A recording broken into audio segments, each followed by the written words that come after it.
Hi, I'm James McColl, and I'm the author of The Past Lives and Reincarnation of General George S. Patton Jr. It's the story of my discovery of my past lives, include my most recent past life as General George S. Patton.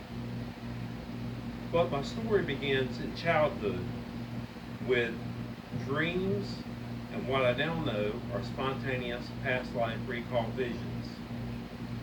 It wasn't until the summer of 2002 that I began to research my past lives, and when I started, I had no idea that I would eventually discover that I'm the reincarnation of General Patton. In fact, the first lifetime I discovered was a lifetime that occurred here in South Carolina where I'm filming today. It was a lifetime that spanned the mid-19th century, including the time period of the American Civil War, in which, in that lifetime, I served in the military.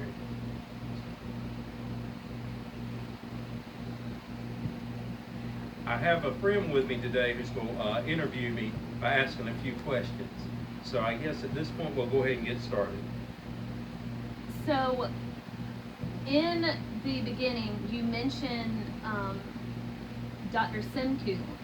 Can you tell me a little bit about who he is and how you came to know who Simku is? Okay, about the time I started researching my past lives, and like I said, I began in the summer of 2002, not long afterwards, Dr. Walter Simku, who had just published a book, appeared on the Oprah Winfrey Show talking about reincarnation. After watching him, it really inspired me to continue my research and got me excited. He had discovered his past life in which he was the reincarnation of the nation's second president, John Adams. And over time, he created a website where he not only presents his own past life, but he has done much research and has identified many people and their past lives. And more recently, he has included my case as General Patton on his website. What's his technique for identification? What really fascinated me about Dr. Simku and his technique was his discovery that facial architecture remains consistent from one lifetime to another. Now that doesn't mean that we're going to come back looking like a clone of our past life self or our identical twin. But if you were to find a photograph of yourself in a past life and place it next to a photograph of yourself in your present life, you would definitely see a similarity in the face.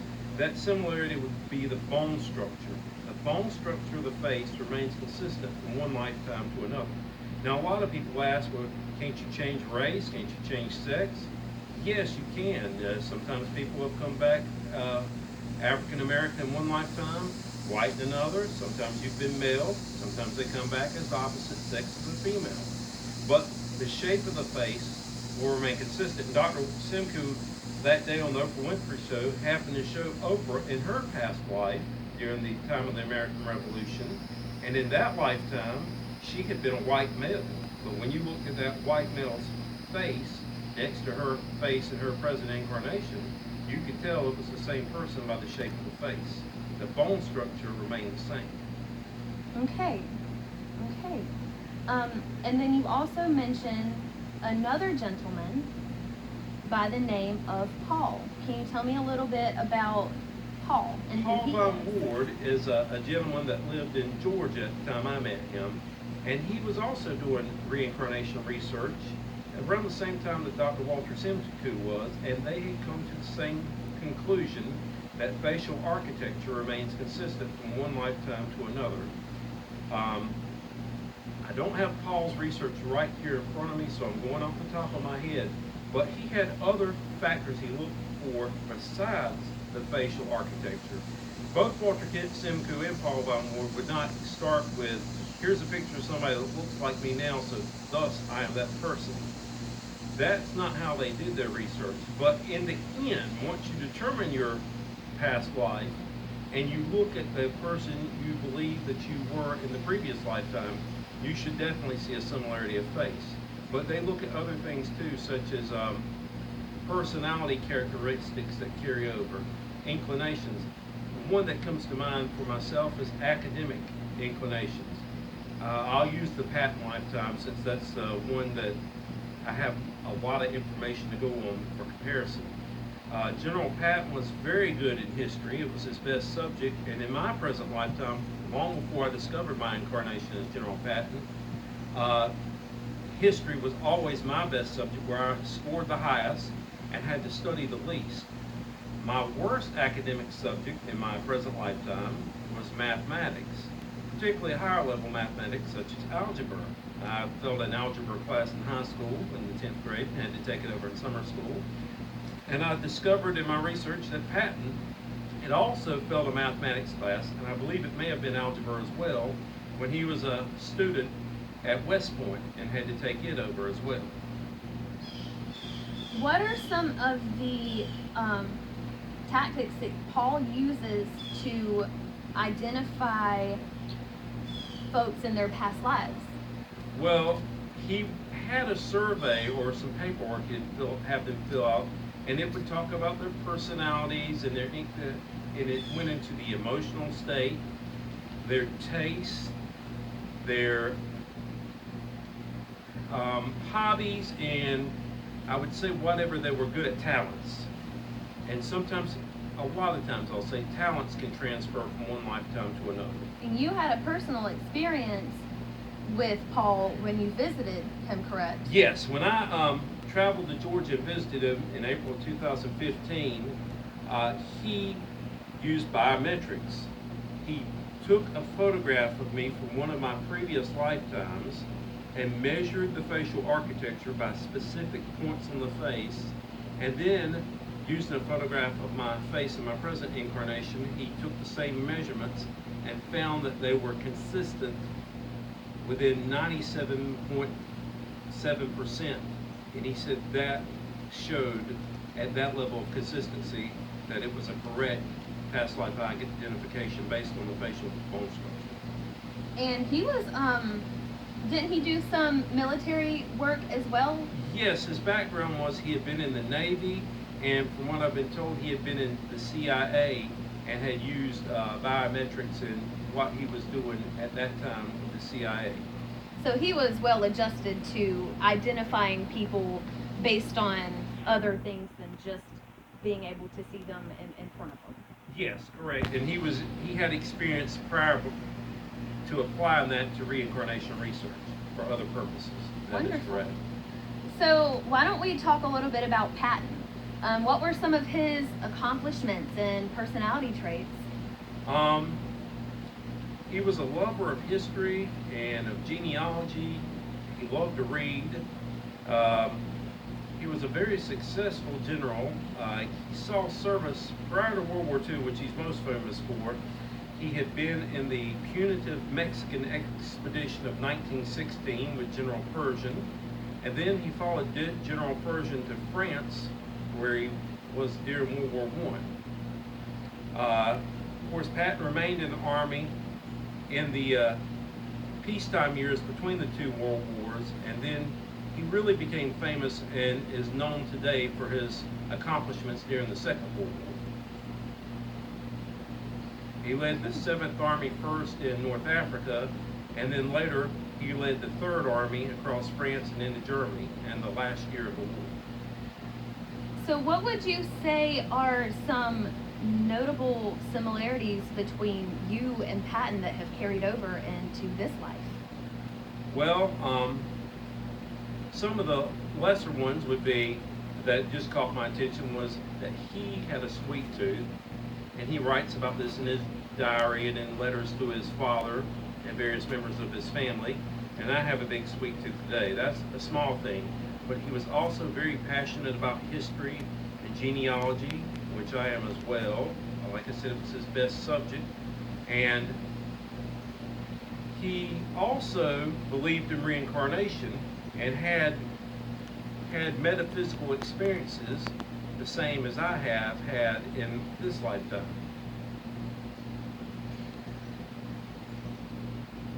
are there any similarities in the families and maybe things that they do? Oh, well, yes, and you brought to mind, I've been able to identify members of his family who have reincarnated into my family. General Patton had an aunt named Annie Wilson, which was his mother's sister. Annie Wilson never married and lived in the household with Patton and his mother and father. And she was like a second mother to Patton. She considered him the son she never had. In the process of my research, I discovered that my own mother was a reincarnation of Annie Wilson. So in this lifetime, she got to be the mother of the son that she wished she had had in her previous lifetime. Now, I will say, I remember you speaking at some point that you've mentioned that similarities in interests and hobbies will also come in, such as collections or beliefs. Yes. What are some similarities between Patton's beliefs and habits that carry over into things that you may do? Well, one thing was, when reading about Patton, he was known to be, and the whole Patton family, according to the family members who were writing about him, a pack rat. They believed in saving everything, and they believed in saving it for future generations and for the sake of history. From an early age, I had that similar inclination, and because of that, I never wanted, for one example, to get rid of the toys I had as a child. I made sure to save all of them and take care of them and store them in my parents' attic, just because I wanted to save them for historical value and for the future generations, similar as I would later learn Patton had done. Now, I believe I remember coming across the information that Patton also believed in reincarnation and enjoyed ancestry, and which are things that you enjoy. So how did Patton come to be around and become interested in ancestry and reincarnation? Well, he lived in his family's home, which had been his grandfather's ranch in California, which was his maternal grandfather, Benjamin Davis Wilson.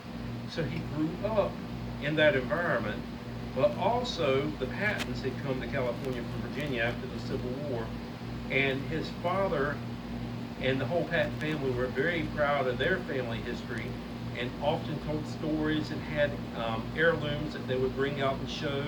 And in fact, they had the saddle and saber and Bible of his grandfather Patton, who had been killed in the Civil War. And they would talk about these things and made Patton proud of his ancestry. And so he, from early childhood exposure, he developed a strong interest in ancestry and genealogy. And it has been said that Patton also believed in reincarnation. Yes, he did. And from my reading, one reason he was interested in it, that comes from his mother and her sister, Annie Wilson. They were interested in reincarnation and believed in it. And at that time, in the late 1800s, there was a movement in the United States called, I believe it was called spiritualism. And spiritualism had a lot to do with seances and communicating with the dead and belief in reincarnation. And his mother and aunt were big into that movement. And so they passed their interest or instilled it into young George Patton. All right. And so for your interest in this life, how did you as James become interested in reincarnation and ancestry? Well, what's interesting about that, as I said, my mother, I have identified and confirmed through facial architecture, soul group association, and Walter Simcoe urged me to have it confirmed by a well-known psychic named Kevin Ryerson. Through all various forms of confirmation, I know my mother is the reincarnation of Annie Wilson. Well, my mother this lifetime, although I was born in the conservative Bible Belt, as I say, I live here in the Carolinas, and I was born and raised a Southern Baptist, my mother would expose me to other things, such as Ouija boards, which she would talk about in stories. I remember, I believe around the age of 7, she would tell me about a gentleman named Percy Covington who lived in her hometown of Mount Gilead, North Carolina, had a Ouija board.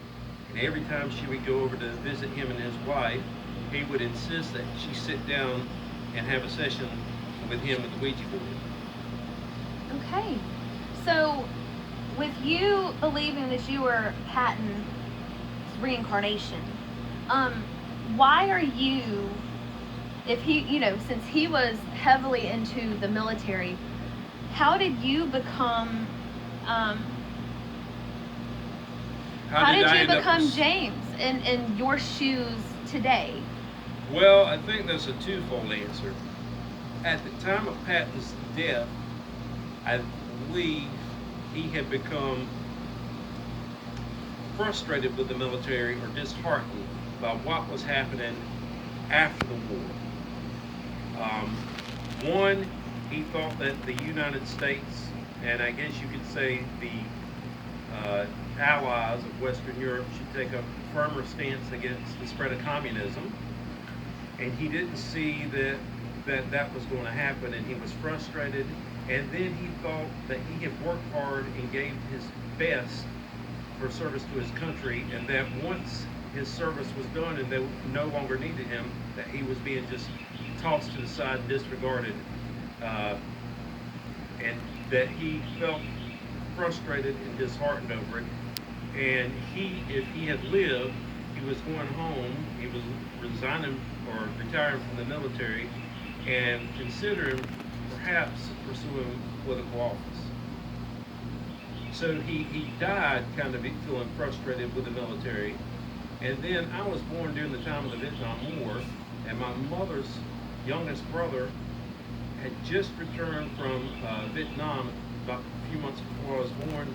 So she always encouraged me, or discouraged me, should I say, from ever pursuing a military career, because she said she worried every night that her brother was in Vietnam, and she didn't ever want me to put my life on the line in that way. And so I was discouraged from it from a very early age on, and steered in other directions.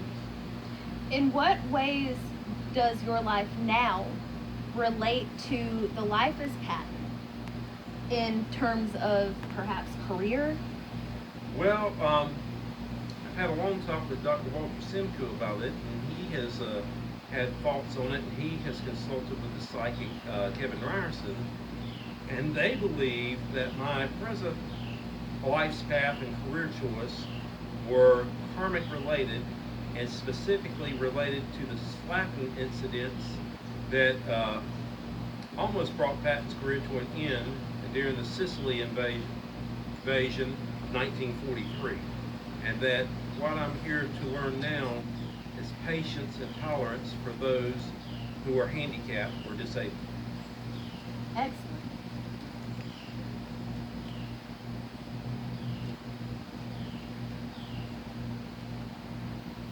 Well, I've enjoyed this interview, and I hope it is my intention that we will record further ones. If you like this interview, please click a thumbs up and let us know that you liked it. If you have any questions, you may post them there, or you can visit my Facebook webpage, which is the same name as my book, The Past Lives of Reincarnation of General George S. Patton Jr., and you may post your questions there. I hope you enjoyed the video, and if we post further, I hope you'll tune back in, and I appreciate your time.